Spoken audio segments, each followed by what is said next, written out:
Good morning. आज हम करेंगे एक्सरसाइज 1.3। इसका इंट्रोडक्शन देख लेते हैं, कौन कौन सी डेफिनेशन इसके अंदर यूज हो रही है उन्हीं के बारे में डिस्कस करते हैं। सबसे पहले इसमें यूज हो रहा है सबसेट की डेफिनेशन। सबसेट क्या होता है? इस सेट एक सेट लेते हैं ए, इस set to be a subset, उसको सबसेट कहते हैं। पहले सबसेट का मतलब ये है कि उसका छोटा फॉर्म, सब मतलब छोटा फॉर्म। तो किसी भी सेट का छोटा फॉर्म बताने के लिए हम क्या डेफिनेशन का यूज करते हैं? एक ए को सबसेट कहेंगे बी का if every element of A is also an element of, कि हर एलिमेंट जो ए के अंदर आ रहा है वो सारे के सारे बी के अंदर आने ही चाहिए, तब हम उसको सबसेट कहते हैं। एक एग्जांपल के फॉर्म में बताता हूँ, ठीक है। फॉर एग्जांपल कि हम एक सेट ले लेते हैं ए, ठीक है। सेट में हम 1 2 और 3, तो 3 एलिमेंट लेते हैं, और सेट लेते हैं डी, इसमें ले लेते हैं 1 2 3 4 5, 5 एलिमेंट ले लेते हैं। हमने कहा था एक सेट ए को कहेंगे हम सबसेट बी का अगर ए के सारे एलिमेंट किस में आ रहे होंगे? बी में आ रहे होंगे। तो 1b 2b और 3b तीनों के तीनों एलिमेंट बी के अंदर आ रही हैं, तो हम बी को छोटी फॉर्म कह देंगे किसकी? सॉरी, ए को छोटी फॉर्म कह देंगे बी की, यानी ये बी का छोटी फॉर्म है, तो इसको सबसेट कहते हैं। सबसेट को लिखने का तरीका ये होता है कि ए जो छोटा है वो कंटेन कर रहा है, इस साइन का मतलब होता है कंटेन करना, इस साइन में कंटेन कर रहा है, ए सेट कंटेन कर रहा है इसके अंदर बी के अंदर, या इसको सबसेट का साइन भी कह सकते हैं या कंटेन का भी साइन कह सकते हैं, ठीक है। और नोट है, लास्ट में नोट है, फाइव एंड जो फाइव फाइव हमने बात की थी, फाइव को एज ए जीरो कंसीडर कर सकते हैं। जीरो फाइव, वैसे तो इसको फाइव बोलते हैं, तो फाइव और ये खुद हमेशा इसका सबसेट होगा ही होगा। मान लो मैंने एक सेट लिया, ए सेट लिया, इसका सबसेट हमें बताना हो तो हर किसी का सबसेट फाइव तो होगा ही होगा। कोई मर्जी सबसेट, कोई मर्जी सेट हो, उसका सबसेट हमेशा फाइव, एक सबसेट तो होगा ही होगा कम से कम, जिसको हम फाइव कह देते हैं, और वो खुद भी सबसेट होगा खुद का। अगर मैं इसका सबसेट लिखना चाहूं ए का, वापस इस ए ही लिख सकता हूं, 1 2 3। हमने डेफिनेशन में क्या कहा था? ए एक सबसेट है। सबसेट कब कहेंगे? जब इसके सारे एलिमेंट किसके अंदर? उसके दूसरे सेट के अंदर आते हैं। तो इसके सारे एलिमेंट इसके अंदर आ रहे हैं, तो ये खुद का भी एक सबसेट है, ठीक है। तो हमने लास्ट में नोट, ये इंपॉर्टेंट है कि फाइव और खुद वो सबसेट होगा ही होगा एवरी एलिमेंट, मतलब कि एक सेट लेंगे तो फाइव भी उसका सबसेट होगा और वो खुद भी अपना ही सबसेट होगा, ठीक है। नेक्स्ट डेफिनेशन देखते हैं। तो नेक्स्ट हम एक छोटी सी डेफिनेशन देखते हैं, हालांकि इसका ज्यादा यूज नहीं है, लेकिन फिर हम देख लेते हैं। प्रॉपर और सुख, इसका मतलब क्या होता है? इसकी डेफिनेशन नहीं है, हालांकि आपकी बुक में भी नहीं है, लेकिन बस इस टॉपिक को क्लियर कर लेते हैं। एग्जाम में कई बार आ जाता है टिपिकल होकर, तो हम एक सेट की मदद से समझते हैं। एक सेट लेते हैं ए, वही ले लेते हैं पुराना एग्जांपल 1 2 और 3, तीन एलिमेंट लेते हैं सेट ए में। सेट बी लेते हैं 1 2 3 4 और 5, पांच एलिमेंट लेते हैं। हमें पता है अभी सबसेट की डेफिनेशन की, ए होगा, ए के सारे एलिमेंट बी के अंदर आ रहे हैं, तो ए सबसेट होगा किसका? बी का। इसी तरह देखते हैं, यहां जो ए है, जो सबसेट है, उसको क्या करेंगे? प्रॉपर कहेंगे। क्या कहेंगे? प्रॉपर। और जो बी है, जो बड़ा है, उसको हम क्या कहेंगे? ठीक है। तो जो छोटा है उसको प्रॉपर, और जो बड़ा है उसको, यानी जो सबसेट है उसको क्या कहेंगे? प्रॉपर, और जो जिसका सबसेट है उसको क्या कहेंगे? तो ये तो छोटा टॉपिक का नेक्स्ट डेफिनेशन देखते हैं।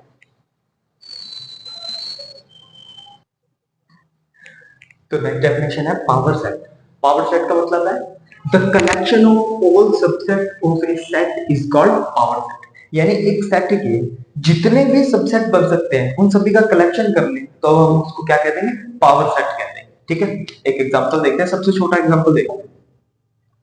एग्जांपल में एक सेट लेता हूं ए, ए के अंदर दो एलिमेंट लेता हूं मैं, 1 और 2, दो एलिमेंट हो गए।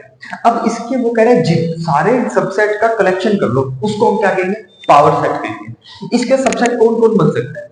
अभी हमने सबसेट में हमने कहा था कि 5 तो इसका सबसेट बनेगा ही बनेगा, और ये खुद भी इसका सबसेट बनेगा, तो दो तो हो ही गए, ये तो सोचने की जरूरत ही नहीं है, दो सबसेट तो बनेंगे बनेंगे।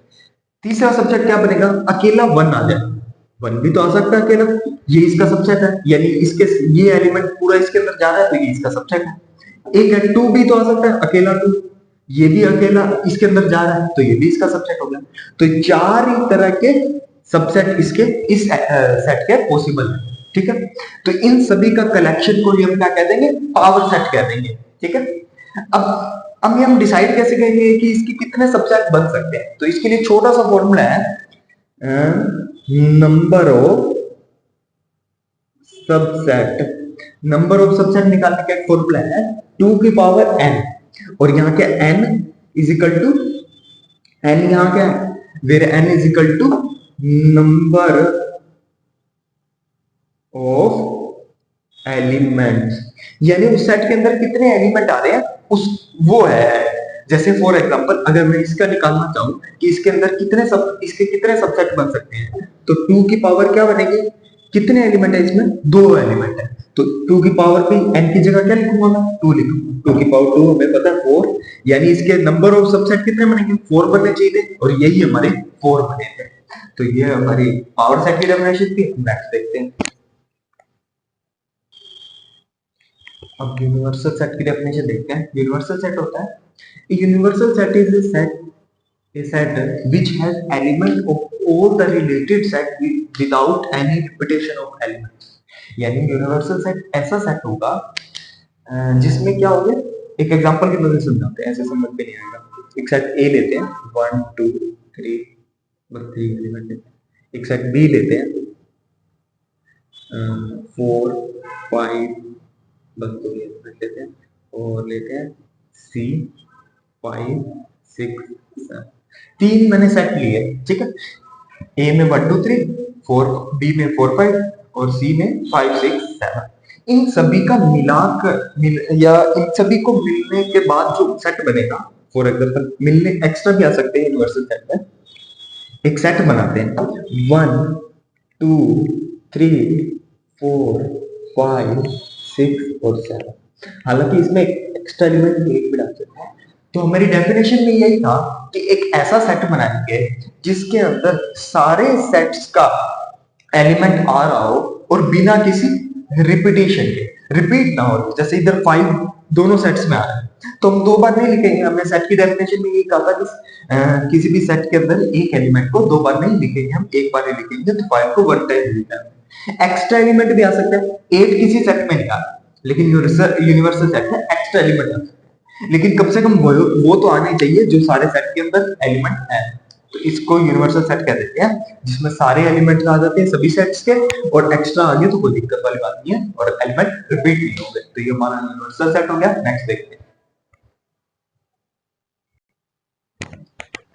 तो इंटरवल्स देख लेते हैं। ये भी आपके टॉपिक नहीं है, बुक में ज्यादा कुछ एक्सप्लेन नहीं किया हुआ, लेकिन थोड़ा सा बता देता हूँ, आगे आपके बेसिक है काम आएगा। इंटरवल ओपन और क्लोज, ठीक है। ओपन और क्लोज का मतलब क्या है, मैंने सेट लिया एक्स, ठीक है, इसके अंदर 2 एलिमेंट है 1 और 2, सभी में, इसमें भी 1 2 इसमें भी 1 2, लेकिन इसमें फर्क है ब्रैकेट्स का। इसमें क्लोज ब्रैकेट लग रहा है, इसमें ओपन ब्रैकेट, ठीक है। अब इस ब्रैकेट का मतलब क्या है, मतलब ये है कि x के अंदर जो एलिमेंट आ रहे हैं वो कौन से आ रहे हैं, 1 आ रहा है, 1 इक्वल आ रहा है, लेकिन 1 भी आएगा 2 भी आएगा, और इसके दोनों के बीच में जितने भी एलिमेंट है वो, जितने भी नंबर्स है वो भी आएंगे। इसका मतलब क्या है, 1 से बड़ा, x 1 से बड़ा होगा, और इसका मतलब क्या है, 2 से छोटा होगा। कहने का मतलब 1 तो आएगा ही आएगा, 2 भी आएगा, और इसके बीच में जो भी है वो भी आएगा, ठीक है। ये होता है बड़े ब्रैकेट का मतलब। और छोटे ब्रैकेट का मतलब क्या होता है कि 1 और 2 को हम नहीं ले सकते। बड़े ब्रैकेट का मतलब था 1 और 2 भी आएगा और इसके अंदर वाला भी आएगा। छोटे ब्रैकेट का मतलब ये है कि 1 और 2 जो एलिमेंट्स है ये नहीं आएंगे, इनके बीच वाले आएंगे, इनको हम नहीं ले सकते। 1 को ले सकते हैं ना 2, इनके बीच में आने वाले जितने एलिमेंट है उनको ले सकते हैं। तो 1 से बड़ा भी ले सकते हैं और 2 से छोटा एलिमेंट ले सकते हैं, ना ही 1 को ले सकते हैं ना 2 को ले सकते हैं। और इसका मतलब क्या है, इसमें एक ये वाला लगा दिया, एक ये वाला दिया। छोटे ब्रैकेट का मतलब था जिसके साथ छोटा ब्रैकेट लगा हुआ उसको नहीं ले सकते, तो 1 को नहीं ले सकते, टू को ले सकते हैं और उस इन दोनों के बीच वाले को तो हमेशा ही ले सकते हैं, ठीक है। तो ये थोड़ा सा ब्रैकेट्स के बारे में इंफॉर्मेशन थी, काम आएगा, बेसिक है। नेक्स्ट वीडियो में हम क्वेश्चन करेंगे।